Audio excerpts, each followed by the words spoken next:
Hey Cubers, VoltaRig here. Before we get into today's discussion, I just want to have a quick recap of the last video. It was great the amount of actually support I received, and the feedback that I got from Reddit in particular was rather positive. It was unexpected a little, because basically everyone said, what are you talking about? The toxicity, and man, everything's been nice here, which is okay, fine, that's great. if nobody actually sees these problems that I was kind of whining and complaining about, then that's great. You know, that's really the best I could say. I'd rather be complaining about something that doesn't exist than having everyone come to me and say, wow, Rig, this is a huge problem, and this is a pretty large thing plaguing the community. So that was a positive thing. On the other hand, I did end up getting a message from someone that felt a little burnt, and it was kind of the catalyst for me. Again, a handful of these interactions over the years, nothing in particular. So I just wanted to share that really quick. I've kind of paraphrased and anonymized this. Yeah, this is the kind of technology we're working with today. We're just gonna screener this. So movie time. I just wanted to read this out. Hey man, I just wanted to message you and let you know that I really appreciate the video you did on toxicity in the Cube community.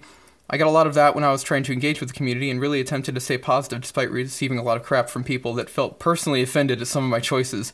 I got shut down when I tried to point out some of these things too, and I read a significant amount of trash talk about me personally that really wore me down and made me question whether I want to put any more effort into being part of the community.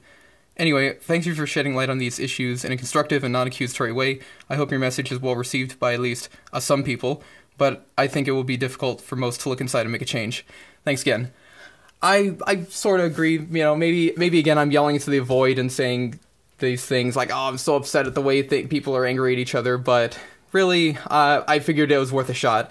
I'm just gonna make an attempt anyway. If people wanna, if it helps even a single person try to have a bit better interaction with the community than it sounds like that person did, then you know I consider it a win. So that's that's really all I wanted to say. Let's get into the main topic. We have how to ask for cube feedback. So this is a rather kind of almost piggybacks on the previous thing, where it's like, okay, there's a lot of weird interactions of people talking on the internet on how to talk about cube, and there's a lot less structure than there could be when trying to ask for somebody and say, hey, this is what I'm trying to accomplish, how can I do this in Cube?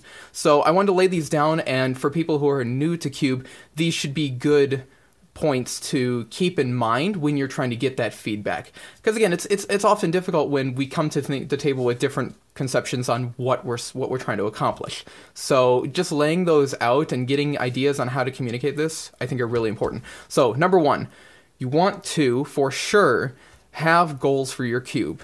It's not really optional to have goals. You need to have them in order to define what you want to do. So think really hard on your goals. Think about what you want to play with. Think about what your playgroup wants to play with. Ask them and say, hey, would you like to play a cube where you can throw around haymakers and make big, giant, stompy plays? Or, hey, do you want to play with power, and do you want to just do busted? Do you want to channel out Emrakul on turn 1? Do you want to reanimate Gristlebrand on turn 2? You know, these are options of what you can get out of Cube, because again, the design is all up to you as the Cube creator. So making that very clear on exactly what you want makes it so much easier to someone else to come in and say, hey, I see you're trying to do this. I'm trying to do something similar. Here are my ideas and things you can put in, things that I've tried that don't work, things that I've tried that do work, but they're very situational. That's more like useful feedback for you. But if I'm coming to the table and saying, oh, I made a cube, and what do you think, guys? Everyone's gonna go, well, yeah, it's a cube. It's I can confirm it's 450 or 360 cards or whatever. What do you want out of us? We can't really do anything unless you tell us what you want, because we can put all our suggestions in there, but then you can actually draft it and say, I don't like this. I don't like this card. Why did I put this in here? You know, so you have to know the goals in order to find out what you're trying to do. Number 2, be specific. So this is, again, a lot of what I see when people go online and they haven't cubed before. They're like, hey guys, hey, here's my cube.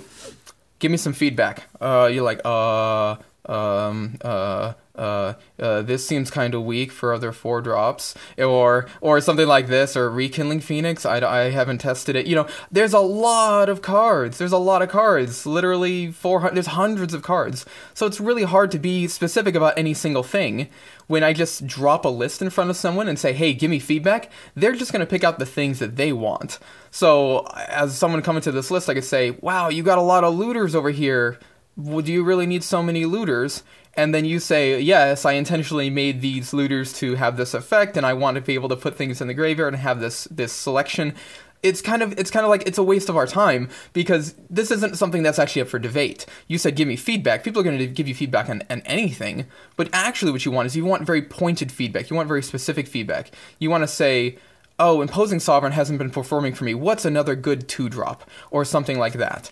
So you want to be very directed on the kind of feedback that you want, because then people can more get you exactly what you want and nothing more and nothing less.